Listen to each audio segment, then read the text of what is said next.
हे प्रभु जी तारी लो ने नाद, हे तारी लो ने नाद।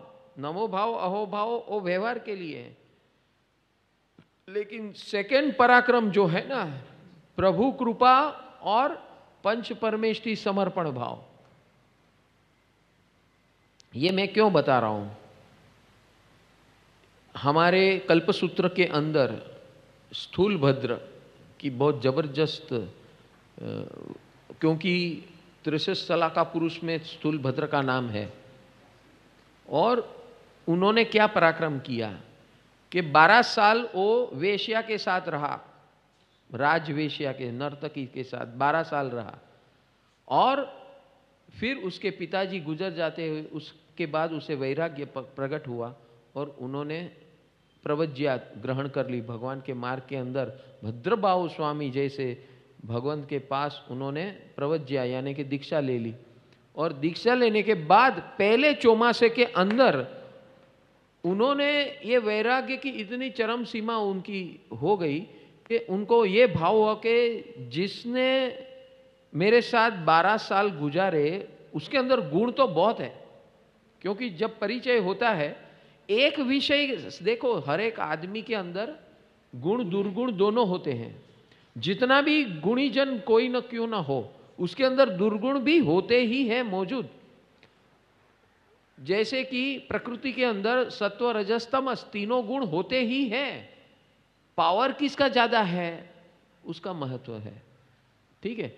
तो जब इन्होंने प्रवज्या ग्रहण की तो वो उनको उनके दिल में वो वेश्या नहीं दिख रही थी, उनके दिल में मित्रता दिख रही थी कि जिसके साथ मैंने मित्रता पूर्वक 12 साल निकाले वो जीव, उस जीव का कल्याण और मंगल अगर मैं तरने जा रहा हूं तो वो जीव क्यों रह जाए। उस भावधारा से उन्होंने अपने गुरु के पास आज्ञा मांगी कि मुझे चौमासा करने के लिए परमिशन दी जाए, आज्ञा दी जाए कि मैं उसी जीव के घर में जहां मैंने 12 साल निकाले हैं मैं उसी घर में जाकर चौमासा करूं। ऐसी विकट आज्ञा मांगी गुरु के पास। गुरु ज्ञानी थे, श्रुत ज्ञानी थे, श्रुत केवली कहे जाते थे भद्रबाहु स्वामी। श्रुत केवली यानी आगमों के शास्त्रों के माध्यम से उनको पता चलता है कि किस जीव के अंदर क्या क्या गुण है। तो उनके गुरुजी ने देखा कि ये जीव अगर वहां जाएगा तो डूबेगा नहीं, वापस नहीं डूबेगा, क्योंकि उसने जो भी अनुभव कर लिया है इस 12 साल में सब कुछ अनुभव कर लिया है, अब ये इससे नीचे नहीं गिर सकता है। जबकि ऐसी परिस्थिति में से जो जीव वैराग्य प्रकट करता है वो जिंदगी में कभी नहीं गिर सकता। तो क्योंकि उसके पास अनुभव ज्ञान है, एक बात वो, और दूसरी बात उसके लक्षण देखे कि ये जीव अभी जिस अवस्था में है, भाव दशा की अवस्था में है, ये जीव गिर नहीं सकता। तो उन्होंने कहा आज्ञा।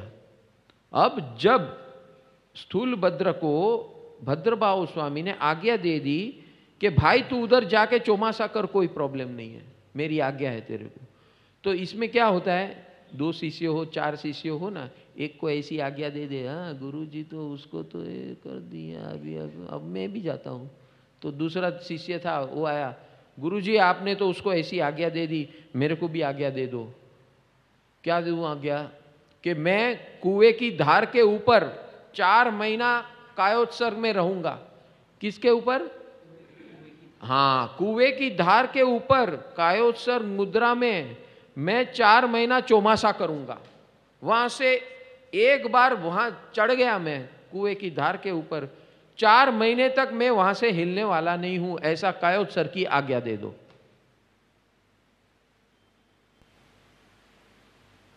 तीसरे ने, तीसरा शिष्य बोले अभी मैं क्यों रह जाऊं, पहले 2 पुराने थे, ये तो नए थे। गुरुजी ने क्या, ये तो कितने लीनियंट हो गए, हमारे ऊपर कैसा कैसा किया था सब, हमको एक एक चीज के ऊपर डांटते थे, टोकते थे, फोकते थे और मार मार के हमको सीधे किए। और ये आया नया नया आया, वो बोलते जा तू जिधर से आया उधर जा। तो उनको भी ऐसा हुआ कि भाई हम भी अपनी इतने साल से हम साधना कर रहे हैं, हम पुराने हैं, इतने शिकस्त है, तैयार है हम लोग, हमें अपने आप पे भरोसा है। तो तीसरे ने क्या कहा कि सिंह की गुफा के बाहर मैं कायोत्सर्ग करूंगा, 4 महीना में मेरा वर्षावास वहां रहेगा। सिंह जहां रहता है जिस गुफा में, उस गुफा के बाहर मैं अपनी 4 महीने की साधना करूंगा। देखिए मजा, आसक्ति निरासक्ति की ये जो गेम है वो देखिए, ज्ञान वाली। देखो भक्ति में भी ज्ञान होना बहुत आवश्यक है। भक्ति पागलपन है, लेकिन ज्ञानात्मक पागलपन होना जरूरी है। भक्ति योग जिन मार्ग के अंदर जो बात की गई है, ये ज्ञानात्मक पागलपन की बात की है। पागलपन है, भक्ति योग है ही पागलपन, लेकिन कैसा पागलपन होना चाहिए कि जिसके अंदर ज्ञान भरा हुआ हो। तो कभी भी वो अतिशयोक्ति में अपने आप को खो न बैठे, अतिशयोक्ति में अपने आप को खो न बैठे।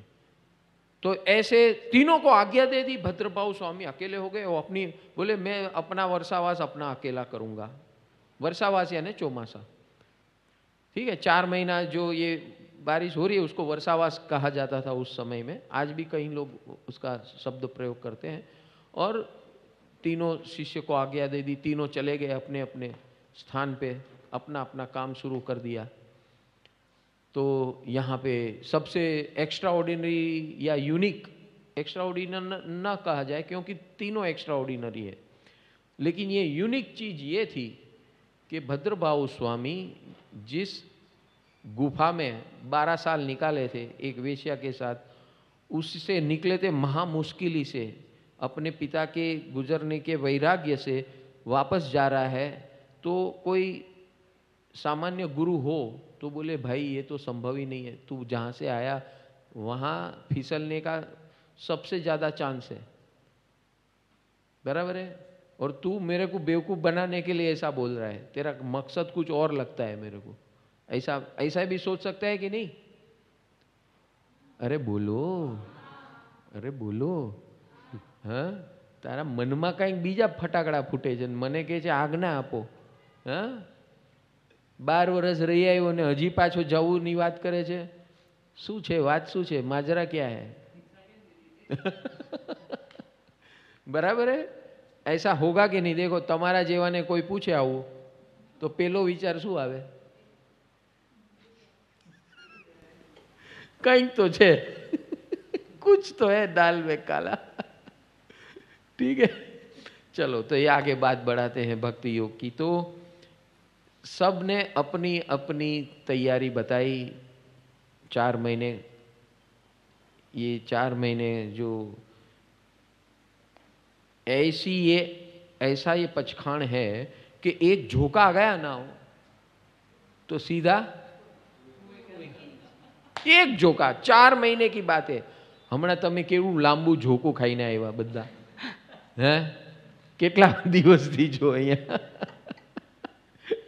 ઓલા 4 મહિનામાં એક ઝોકો આવે ને ગયા કામથી પાણીમાં। એટલે શું તૈયારી છે, समझ में आ रहा है कि नहीं आ रहा है? हाँ, अच्छा। दूसरे का ऐसा है कि अगर वो मैत्री भाव में न रहे, सिंह की गुफा के बाहर खड़ा है, अच्छा वहां खाली सिंह आएगा ऐसा जरूरी नहीं है, बहुत सारे जानवर आ सकते हैं। समझो सिंह तो ऐसा है कि मानव भक्षण बहुत कम करता है या न करता है। सिंह ऐसा एक प्राणी है, आपको पता है नहीं पता है मालूम नहीं, तो मानव भक्षण नहीं करता है, लेकिन उसकी गर्जना, और वहाँ पर जंगल है, जंगल में तो पशु तो आते हैं, खतरनाक भयानक पशु आते रहते हैं। तो ये तो कौशक में है, बैठे हैं, खड़े हैं, उनको क्या मालूम कौन आ रहा है कौन जा रहा है, और कोई ऐसा जानवर आ गया तो खतरनाक तो है ही ना। तो उसकी चाबी क्या है? इनकी चाबी ये है सतर्कता, जो कुएं पे है, जागृति और सतर्कता, अलर्टनेस। हाँ, मैं अलर्ट रहूंगा, मैं जागृत रहूंगा, बोलते हैं ना। हाँ, तो ये इन्होंने अलर्टनेस का अभ्यास किया था, तो उनको कॉन्फिडेंस था कि 4 महीने मुझे एक झोंका भी नहीं आएगा, इतना मैं तैयार हूं। और गुरु जी को मैं बता दूंगा कि मैं कितना तैयार हूं। तो वो गए, सिंह के गुफा वाले सिंह की गुफा के बाहर खड़े हो गए, ये इनके गुफा में, और ये वेश्या की गुफा में। वेश्या का नाम था कोसा, कोसा, बराबर है। और ये राज नर्तकी थी, वेश्या नहीं थी लेकिन राज नर्तकी थी। राज नर्तकी यानी उस जमाने में राजा रजवाड़े जब भी उसको मूड आता है तो एक राज नर्तकी रखते हैं, एक राज ज्योतिषी रखते हैं, एक राज के ऐसे मेन व्यक्तियों को रखते हैं कि जहां उसका मूड आता है राजा का, ऐसे लोगों को बुला लेता है। ठीक है, बीरबल था वो राज का क्या बोलते वो, हाँ मंत्री था। अच्छा, मंत्री था, यानी डिसीजन लेने का, निर्णय लेने का वगैरह। तो ऐसे ये कोशा राज नर्तकी थी। तो जब भी राजा मन चाहे तब उसे बुलाए, चल अभी नाच गान शुरू कर दे, 1 हफ्ते तक तू मेरे सामने नाचा कर। उसको उसके ऊपर उसका जीवन नपता है, उसकी नौकरी है ये। ठीक है, तो राज नर्तकी का ये काम था। अब उस राज नर्तकी को इसके साथ प्रेम हो गया।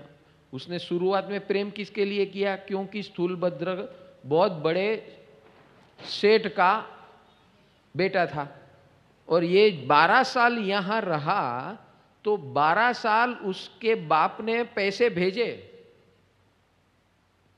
कि 12 साल तक, जब तक बाप जिंदा था, बोले बिचारो खोवाई गयो छे, काई वांधो नहीं, लेतो जा तू। हाँ, देखो पुण्य का हिसाब किताब देखो। और जिस दिन बाप गुजर गए, उसके बड़े भाई ने बोल दिया, भैया तेरा रोटी पानी बंद, मैं अपने पिताजी के जैसे मैं बेवकूफ नहीं हूं, तेरा खर्चा मैं नहीं पाल सकता भाई, तेरे को क्या करना है सोच ले। तो राजनर्तकी ने बोला, पिताजी की जो भी आपकी क्रियाक्रम है वो करके वापस आ जाना, अभी आपके पैसे से मुझे कोई लेना देना नहीं, मेरे को आपके साथ प्रेम हो गया है। जो धंधादारी होते हैं ना, कभी ऐसा बोलते नहीं है, उसको धंधा ही दिखता है, बराबर है, लेकिन वास्तव में प्रेम हुआ है। अब ये प्रेम की धारा जब वैराग्य में प्रकट होती है, देखो प्रेम और वैराग्य कोई बहुत डिफरेंस नहीं है, आप समझ लेना, ये बात डिफरेंस नहीं है। बड़े बड़े गुनेगार रातों रात वितराग बन जाते हैं। Important is force, how much intensity that is there. हाँ ठीक है, आपने विषय या रास्ता ये चुन लिया तो वहां पे आप माहिर हो गए। तो ये देखना अभी कितनी मजा की बात है, भक्ति योग की ये बात है। तो भक्ति योग ये है कि स्थूलभद्र जी को ये लगा कि जिसने मुझे वास्तव में प्रेम किया है, जिसने वास्तव में प्रेम क्यों किया है, क्योंकि मेरे पिताजी गुजरने के बाद भी उसने कहा कि आपके यहां से मुझे कुछ नहीं चाहिए, आप आ जाओ, बराबर है। लेकिन उसे जब भद्रभाव स्वामी की मुलाकात हुई, परिचय हुआ, तो उनको ये सृष्टि का स्वरूप, संसार का स्वरूप समझ में आ गया, ज्ञान में बैठ गया, क्योंकि पूर्व काल से वो अपना ऐसा संस्कार लेकर आए थे। चूंकि ये एक ऐसा अवसर था जहां पे उसे भोगावली कर्म का भोग करना था, इसलिए मति इंसान की ऐसी घूम जाती है, घूम सकती है, ऐसा कोई बड़ी बात नहीं है। ऐसे काफी ऐसे दाखले हैं, उदाहरण है हमारे कल्पसूत्र के अंदर, नंदीसेन मुनि का भी उदाहरण, ऐसे काफी बहुत उदाहरण है।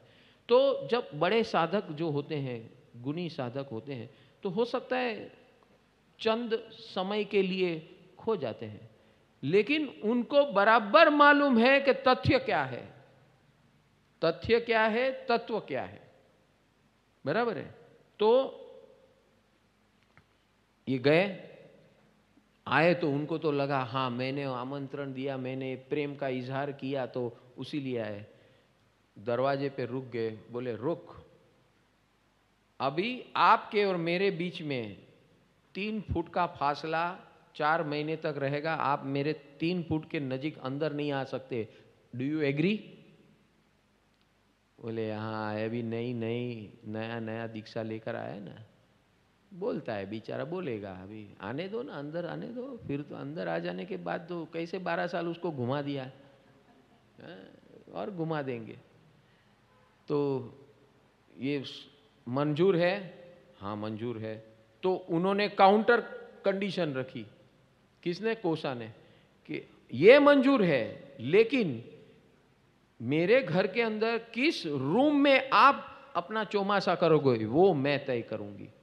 उस रूम में क्या क्या होगा वो मेरा घर है, मुझे क्या करना वो मेरी सत्ता है, इस सत्ता को आपको स्वीकारना पड़ेगा। अब ये देखिए गेम देखिए, एक ज्ञानी पुरुष है, कौन? स्थूलभद्र। वो अभी भी उसी में है, ममत्व में है, ममता में है, बराबर है। और ये ज्ञानी पुरुष है, और ज्ञानी पुरुष के अंदर चिंगारी जब प्रकटती है ना, उसको टाइम नहीं लगता, जबरदस्त लेवल होता है उनका। तो ये प्रकट हो चुका है उनके अंदर ज्ञान दीपक, परम ज्ञान दीपक। वो कहते हैं 3 फुट की दूरी बस, सोशल डिस्टेंसिंग। बराबर है।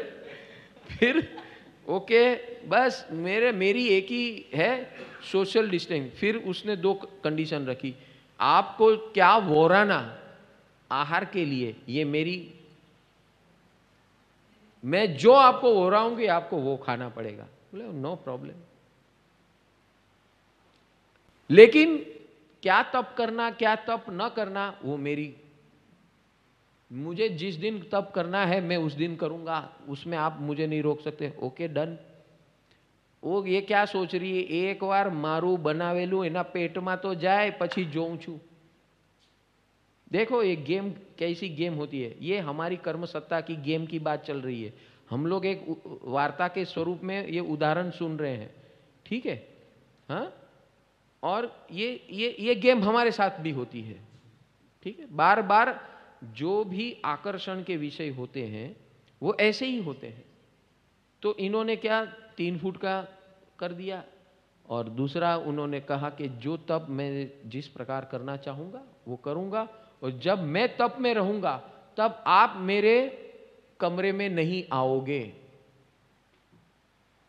ये दूसरी कंडीशन। उन्होंने 2 कंडीशन क्या रखी, जिस कमरे में मैं आपको रखूंगा वहां आपको रहना पड़ेगा, मैं आपको जो वो राऊंगी आपको खाना पड़ेगा। Okay done. अब उनकी गेम क्या थी, इसको खिलाने में पिलाने में, ऐसा मैं खिला दूंगी ना तो झूमने लगेगा, ठीक है? क्योंकि उसको तो पुराना याद था ना सब, कि ये कैसा है, 12 साल जो रहा उसका हर एक नस नस जानता है, बराबर है। तो उसको उसका गर्व था, उसके रूप स्वरूप का गर्व था, नंबर 1। दूसरा गर्व ये था कि अच्छे अच्छे को पानी पिला दिए, ये अभी थोड़ा गुरुजी के पास जाके आया है तो थोड़ा नाच रहा है, नाचने दो, कोई बात नहीं है, उसकी सारी कंडीशन मंजूर है। अब यहाँ पर द्वंद्व शुरू हो गया, भक्ति योग का द्वंद्व, ये गुणी और सद्गुणी और दुर्गुणी, अपनी बात वहां से शुरू हुई थी, बराबर है। तो यहाँ पर अभी जीत कहाँ से, ये इससे हमें क्या सीखना है कि हमें कितना डेवलपमेंट करना है, समझ रहे हैं ना? हम ये कहानी क्यों सुन रहे हैं, हमारा लक्ष्य क्या है कि हमारे जीवन में कितने भी दुर्गुणी आए तो हमें अपने सद्गुण के माध्यम से कैसे तटस्थ रहना है।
आ,